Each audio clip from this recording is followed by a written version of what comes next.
All right, it is a couple minutes after 2 o'clock, so we'll go ahead and get started. My name's Kyle Radford. I'm the Director of Strategic Business Development for WorkQuest.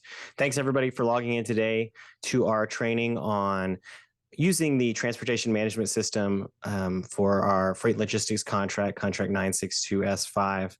I just wanted to kick things off and thank you all for being here and let everybody know that if you weren't aware, this course is available for an elective credit for your continuing education through statewide purchasing. So after this, everybody that is logged on, I'll be sending an email confirming your attendance to you, just thanking you for coming, that you can use and upload that into their system as proof that you attended today's 30-minute training.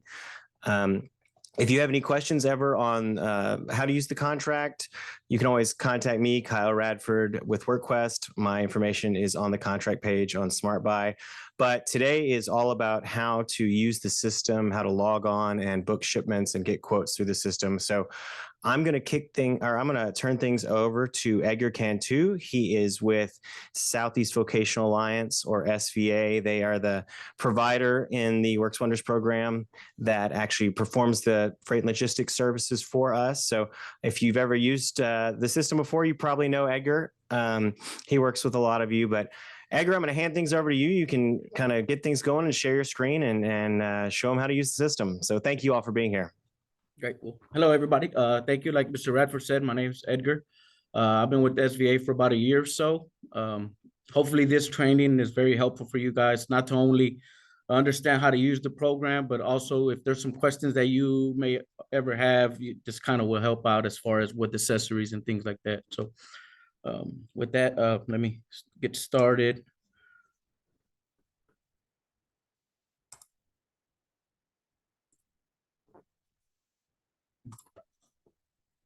Okay, so can everyone see the system?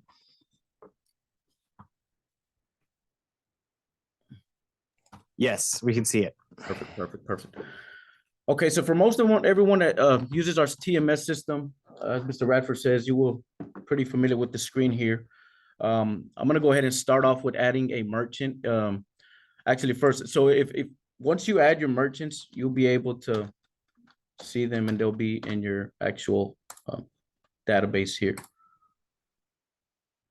All your customers, for instance, but actually, sorry. So adding new merchant, for instance, somebody new that you haven't added in your system yet, new customer, new client, you would go in here, you would enter on the merchant name, the actual customer. For instance, I'm going to use one as a sample. We'll create one. Your new merchant here, these will stay as new merchants since we're adding them. You put your address on the bottom right here.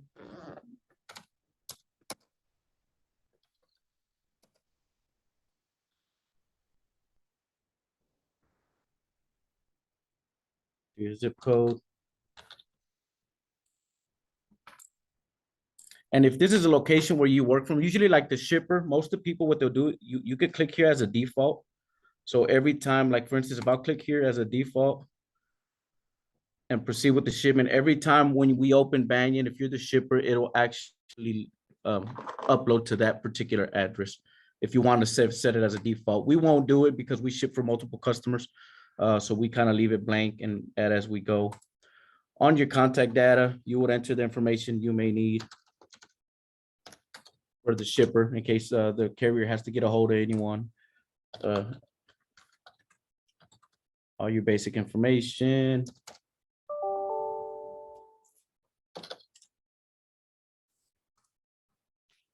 So once you add all your information here, you'll have, and this is where kind of sometimes like this section here with accessorials is very helpful. And this is where sometimes I have had some clients where they kind of have some questions on, hey, we needed a lift gate or things like that. Like if there's a particular appointment required or anything like that, you would always want to click on this prior to scheduling a pickup. So for instance, I'm going to go ahead. We just added this customer. Once you click this in, it'll save by itself upon completion of your quote.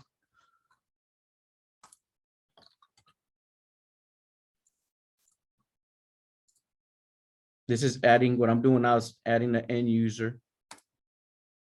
So adding a merchant, you'll fill in all your blank areas. Once that's saved, you could add for the consignee as well. Same situation would go if it's a new merchant, you would just fill in your merchant, click new merchant, and then fill in your information. Same with the accessorials. I'm gonna do two different ones. I'm gonna do one without any accessorials, so you could kind of see where like the prices kind of go in and take place. So kind of just follow with me. For instance, you have one pallet, let's say a pallet of aggregates. If I could spell it, sorry. If you do not know, so it's very important to know the NMFC code. If you do not know the NMFC code, we at least would need the class. This will help to be able to get a better quote as far as for the delivery and the cost. Once you enter your weights and dimensions, we have this right here. This little icon is the class estimator. So if you know, many people are not sure what class they're shipping based on what their product is. If you click this class estimator here, it's going to tell you based on the class. Like, so for instance, so the class is due to the density of the actual product itself. So a unit at 520, 44 by 44 by 44 will be a class estimate of 92.5, which you'll be able to click it. And then from there, it'll fill in itself. That way, like that, some carriers, if you don't know the class and it's a little heavier, the pallet wasn't, if the dimensions were not entered, then what we'll do is the carrier will go in there and then they'll add it. So for instance, say this was left blank, or it was actually 54 by 54 by 54. Sometimes this class will change. You see, now the class changed to 175 because the density grew a little bit. So that's one of the things that it's very important. And we usually tell everyone, try to fill out as much information here on your weights, dimensions, and the class will be filled in by that. If not, if we thought it was maybe a class 50, because I know some shipments like you know, any personal files or systems are usually class 50 or 65. But depending on the weight and the density, that could always change. Also, if it's multiple pallets, for instance, say it's 2 pallets, same weight and changes. If the 2 pallets are separate, you would want to click on that, and this will pretty much tell you everything. That way, you know, it's very easy to kind of understand. If you have 2 separate pallets, right, you would put it as multiple units. If it's 2 pallets in one crate or something that's together, you would leave it at the 175. But if it's 2 single pallets at the same weights and dimensions, you would click multiple units, it'll change your class here. So that's always pretty important to have these items right here filled in as much as you could to be able to get and obtain the best quote available. So now here, and if you will also, I'm sorry, let me backtrack a little bit. So if you had to add, say you had a pallet of aggregates, right, and you have a pallet of, you know, file boxes, you know, personal files, we would add a product, and then here you would enter your pallet as well of file boxes, weight, say 150, 45 by 45 by 40. And then same thing here, you'll go in here, click your class estimator. That way, like that, the system won't fail you. And if the carrier wants to say, well, it was this class or not, you know, you have the proof that you did, we did our due diligence, and we can always send it to our carrier and say, hey, no, this is per the density. And that'll avoid any extra charges or things of that nature.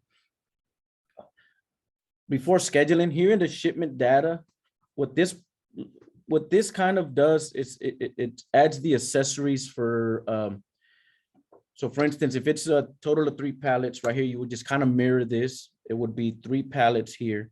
The additional weight, it's just in case, you know, we've had instances where some customers, they'll ship a pallet and then they have a couple boxes of personal items for the carrier, for whatever, you know, for the end user. So right here, you would add any additional weight, 30 pounds or not. If nothing changes from here, this is just kind of mirroring.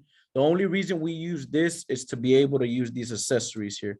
So if it's a shipment that you need it guaranteed, right? So say you need it there, it's a guaranteed shipment. You want to go ahead and click on your guarantee, or, you know, if it's a holiday pickup and unfortunately guys got called in, got to go into the job, we go ahead and click the holiday pickup, and then we'll, you know, it'll give you the available carriers that are available for that particular time. Now, please note, some of these, depending on the carrier or what it is, you might get a return, like for instance, expedited one, right? If we click on the expedited and you want these 3 pallets expedited, it's probably going to return a no quote. Give me one.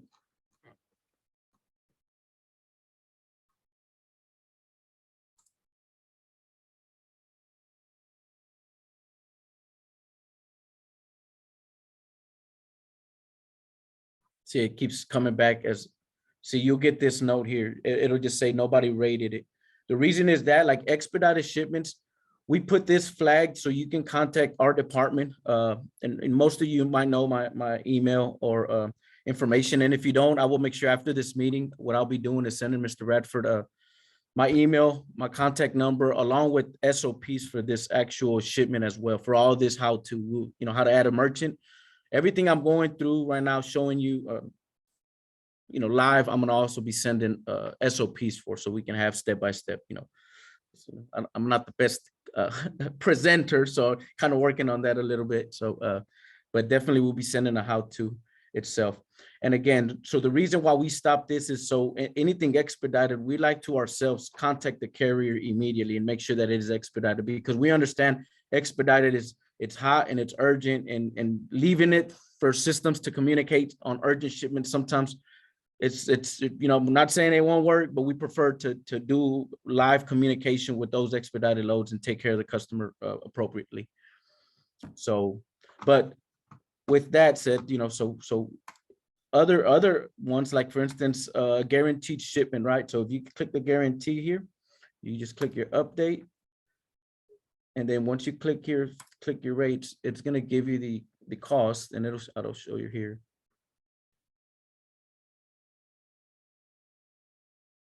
So this will show you all the costs here, and it'll tell you right here. So Southwestern Motor could guarantee it by 5.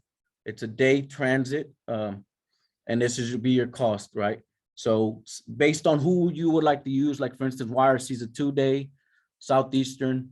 And I know some, depending on what area you're in, some of these carriers are stronger in your area. So if you're used to Southeastern, maybe they might have a better reputation than Southwestern. So this is for options for anyone to want to, whoever you would like to choose. But right here would be guaranteed by 5, 1-day transit. So what this helps is that if you do a guaranteed and you pay that extra cost and it does not get there, then we can go back to the carrier and be like, why not? And that's a cost that we would save on our end.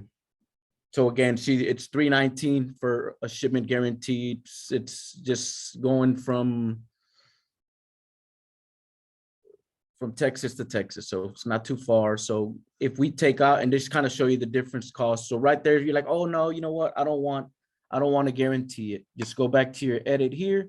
You'll take that off, and then you'll update it, and then immediately you'll start getting the re-rate. See, it says you've caused the re-rate, and it'll automatically resend the cost of what the cost would be. So from there, you see the options drops, cost drops. Southwestern went to 266, YRC to 304. So, there were savings there of not using it. So now back to the accessories part. So if you're here also, right, and let's say your consignee doesn't have a dock, and if you don't have a dock, you're gonna need a lift gate. So the lift gate, it's a little bobtail truck that has like a little gate on the top, and it just goes up and down. That's to be able to put the pallet and place it down for a pallet jack or anything to grab. If there's a pallet accessible, if there's no dock but pallet jack, then we can just only add a lift gate. If you guys don't have anything and don't really want to deal with it, we could just add a pallet jack, lift gate, and then they'll take care of that. So once you add these, just go back up here as well and click your update. And again, it'll go back here and cause the re-rate, and then it'll add the lift gate and everything accordingly to the cost. And then you'll see the cost kind of went back up a little bit. That's adding each service, each accessory, I'm sorry. So Other than that, these accessories are very useful for anyone. I do want to note one thing with the inside delivery. Sometimes there seems to be a little confusion with inside deliveries. So per all carriers, so an inside delivery, what that is they'll be able to take it into your office, but they won't be able to take it too far. So what they do is they take it into your office or into the building that you would like, and then they'll put it inside, but out of the way of traffic.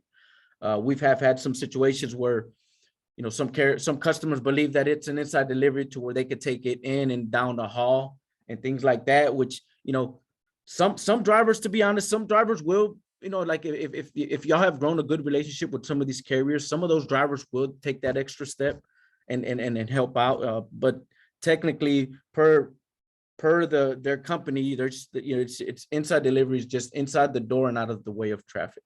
So that, you know, which beats, you know, leaving your product on a parking lot or anything like that as well, if there's no dock or anything available like that. So just please note, anytime an inside delivery is chose, that it necessarily doesn't mean you know, going into warehouse 2 or something like that and stocking anything further than that first building or the closest building to the facility. You know, residential delivery. This is if you have a residential delivery service, you know, that they'll deliver. What makes this helpful for them is they'll know to not send a big 1853 footer to your facility to pick up if it's a residential drop off. So they'll send a bobtail, which is a 20 footer or so. Appointment required. This is you know, some, like most of our the DMVs, they require appointments for these facilities, so they always have their appointment required inside pallet jack and lift gate, and so that's kind of their norm that they use.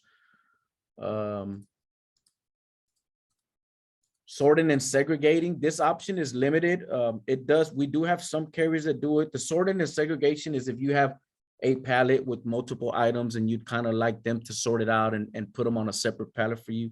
They have that accessibility. I'm not too strong on the sort and segregate because I'm one of the persons where I always kind of tell the customers, try to do as much as you can on your end and have it wrapped and ready to go for the carrier to just pick it up and deliver. Just for the sake, you know, I know if I touched the last, I know how I left it and how it's supposed to be. So that kind of helps out sometimes. But you know, if it's a case where you don't have the personnel and you're in the time crunch, that's definitely an option as well.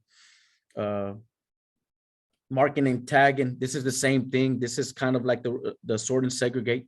If you need particular taggings, if you got 5 pallets and you want to label them per you know, per building that they're going to, then you can just click that marking and tagging. If you're going to a trade show, we do have multiple facilities that do trade shows. We just got to make sure we click this trade show. Reason being is a lot of the trade shows, you know, I'm sure some of you have been to the trade shows, but it's like George R. Brown Convention Center. It's massive chaos, 100 trucks, everybody trying to get into their booths and things like that. So it becomes very difficult to communicate with the carriers. So what they'll do, again, they'll send a appropriate size truck to be able to get in those buildings. And what they do is they send a partner team drivers. One stays in the truck to be able to move if they need to, and one goes inside to see which booth this needs to be delivered in. So anytime a trading show happens, just click this trade and show delivery and they'll be able to, they'll handle it from there. They'll know what to do. Carrier hub delivery. So for most people who don't know, so a lot of these LTL companies, you know, if it's going from California to New York, they'll drop in between to the local hubs and make the next pickup. It's not just that same truck that picks up at your facility won't necessarily take it all the way to New York. They'll stop at the next point in maybe Oklahoma, drop off at their hub, then go to, you know, Missouri and so on. So this carrier hub delivery is meaning that if you're wanting it at a particular hub, you know, because we've had some instances where we have a shipment going from, say, California to New York. Customer needs it in a time crunch, and you know, he's looking like, hey, I need it stopped in at the next nearest hub. So we'll click that carrier hub delivery and it'll deliver to the nearest hub available. Say he's got a sales guy in Oklahoma, truck's going to New York. Well, clicking this will make it stop in Oklahoma, and then his customer or himself could pick it up at that actual hub in between the location. That is just kind of putting it to the side for them. Non-business delivery hours. This is, self-explanatory. If it's a, going to deliver after hours to a location and you need it, then we'll click on that. Again, we went over these. This is just New York City Metro. New York's a little bit different with their metro stations and everything. If you ever have anything going to the metro stations, just click on that and that just kind of services themselves. Delivery notification as well, just kind of notifies end user and the shipper. Now here, limited access is one also that sometimes you'll see a limited access charge is like anytime it's going to a prison, a school, or an airport, we have to click in that. That's also part of the same reason that some of these locations, schools, for instance, they require special vehicles, special time frames, and that's kind of where these we need to be able to one, send a correct driver. Like for instance, if we kick in prison, like if you're shipping the Texas Department of Correction Services, right? They'll have to make sure they send a driver that one has his not a TWIC card, but he has to have his TWIC card and all his licensing to be able to go into the prisons. So they send their drivers that are able to do that. Same thing as kind of a hospital or anywhere like that, convention center, remote government, any location like that. That what they do, so for instance, you go to the prison, if it was going to the prison system and they didn't catch the address and it wasn't put the limited access, it could delay the shipment because they might happen to send a driver that doesn't have the right licensing to be able to go into that prison. So then they'll have to turn the driver around, and that's going to kill the delay of your transit. So we always have to be very transparent that if you do have a limited access type, and what I usually tell most of my customers, just go in here and if you're not going to any one of these and it's just a random warehouse, then it's none. And then that kind of deals with that handles that. So other than that, I don't know if anyone may have any questions. Hopefully I didn't go too fast. But yeah, like I said, so most accessories are the same with your shipper. If you need an appointment required to pick it up, commercial pickup. So pretty much these go hand in hand, the carriers. Edgar, so now that we've got they've created their quotes there, what's the next step? So once you create your quote, so let's say everything is taken care of. We're going, let's say, oh, you know what, we added, we'll add an accessory that way y'all can see the cost difference as well. So we added pallet jack and lift gate with an appointment. We'll update that. You'll get that re-rate. Once that re-rate auto-populates. So usually what I do with most of my carriers, most of my customers, I know some of you guys will log in your system yourselves, but just so you know, we're here to service y'all at any time, whether it be to track anything or to create the bill of lading as well. So you can always send us your shipper and your consignee, and we'll go ahead and send you a quote. What I usually do with most of my customers, I send them the 3 top quotes right here, which will be the 3 best. These will be our agents, and this will tell us, Southwestern and then Southeastern and Estes. And then based on that, I'll wait for a response from whoever to say, okay, I want to use Southeastern freight lines. Okay, Southeastern. So you have this. This is the email quote details. If you want those email, if you want this email to somebody in particular, you would click here and it would email the quote to that person, or even if you want it for yourself as well. If you don't want that, customer don't like it, you can remove that quote. You just click the delete.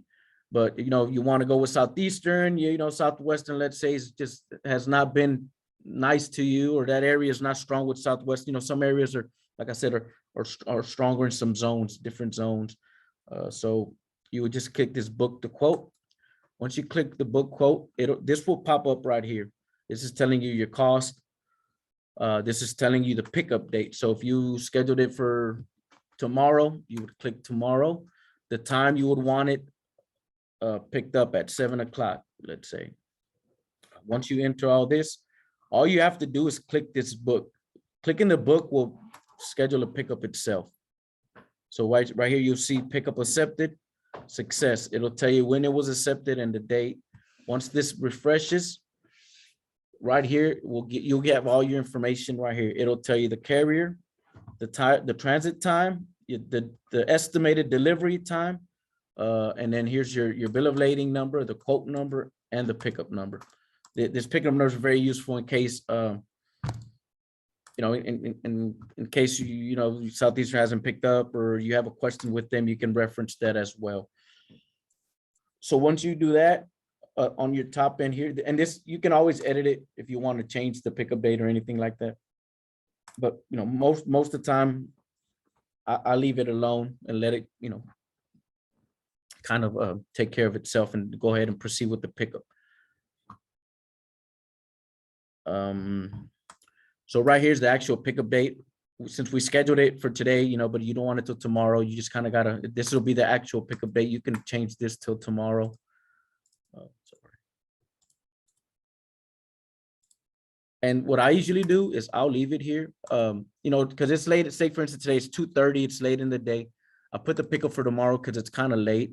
I sometimes like to leave this for today, just in case there is a customer, a carrier in the area, because they might be able to reach you in time. So, but most shipments after 2 o'clock, I recommend to schedule them for the next day, because the carrier really, by the time carrier dispatches and sends the truck out, it won't, more than likely the cutoff time will be over. So, but leave this one at the 22nd and then change your one for the awarded quote data here. That way, if they don't pick up today, they pick up tomorrow for sure. So, and then here you have your bill of lading. Once you click here, you could download it. What I usually do is download it, and then from there you can send it, email it, and then here's will be your pickup, your shipper, the dimensions. Here, right here will be the accessories. We added appointment, we added pallet jack, and delivery. So that'll always be on the notes, in case, they're like, oh, well, you didn't. Well, it's on there. So, sometimes carrier might not take the truck with the lift gate, even though we put it on there. So that's, once we do our homework, we could always go back to them and say, hey, well, we put it on there. So send the correct truck type of deal, which hopefully that doesn't happen too much, but I'm not saying it has never happened. So maybe. Sorry, I'm trying to see what screen I'm sharing out of one.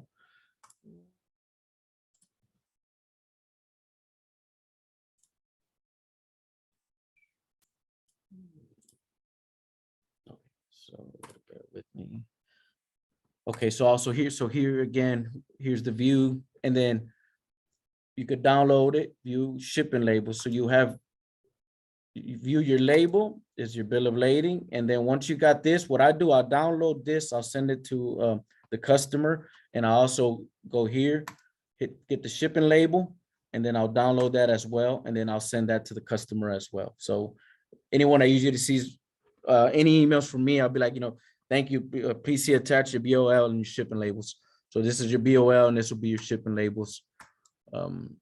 And then this is just kind of the rate, same information, change status. This usually will fill out itself. Your main ones you would want to deal with is your bill of lading. The load confirmation number is just the same as your tracking. Once it's, see, this is kind of looks different. It's just basically the same as a bill of lading, but it just looks a little different. It just kind of, it gives you the same information as the bill of lading. It's just a confirmation from the load and the rate. So you could always send this to your customers, and it tells you here the total cost, the dimensions, pallets, quote number. So it's a very useful little thing. And what you can do too, is send this as a quote. I know some people are like, well, send me the quote number and everything. We can always, you can go here to your load confirmation number, go to there and download that as well. And you can send them this right here. And then this will tell them all information they may need. Edgar, I So, don't know if you can see the chat, but we did have a question from Debbie oh, about. no, I'm sorry. No, it said years ago we were told to always use class 55 if shipping paper, use class 92 to 100 if shipping computers. Do I understand correctly that we enter the dimensions and the correct class will then be determined? Correct. No, if you enter the correct weighting class, now if you have an NMFC number for that shipping class, it'll stay the same. Like some of our customers, if like for instance, class paper like confidential files and boxes, it's usually like 86390 is your MFC code with a class of 65. If you know those, if you know and I know some of our customers do know because they do send it to me sometimes with the class and the NMFC code. So if you have the NMFC code, what that does is it and I should have mentioned it earlier, that NMFC code protects this class and it stays as that. So your file boxes will stay as that no matter, oh, sorry.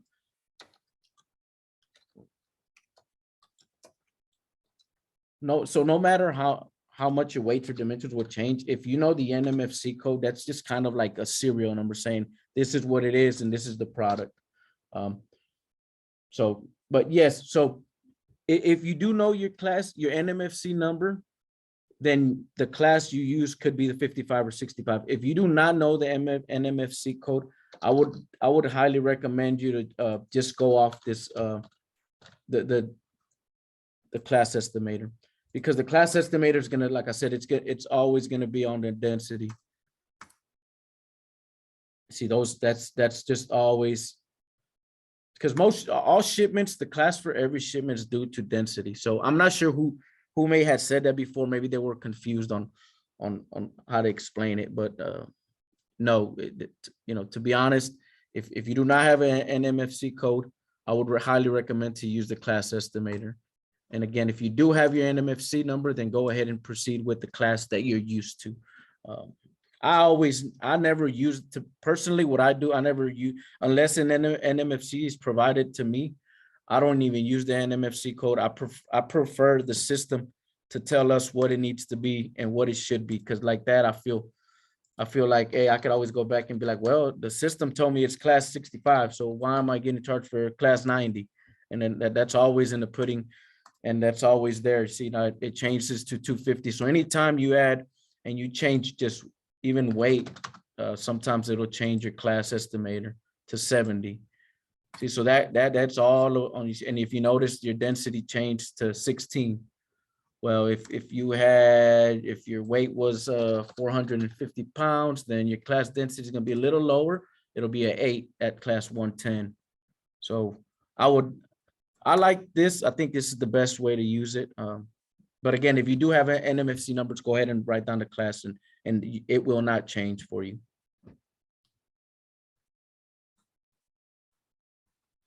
Great. Thanks, Edgar. Yes, sir. Are there any other questions out there? You can put them into the chat.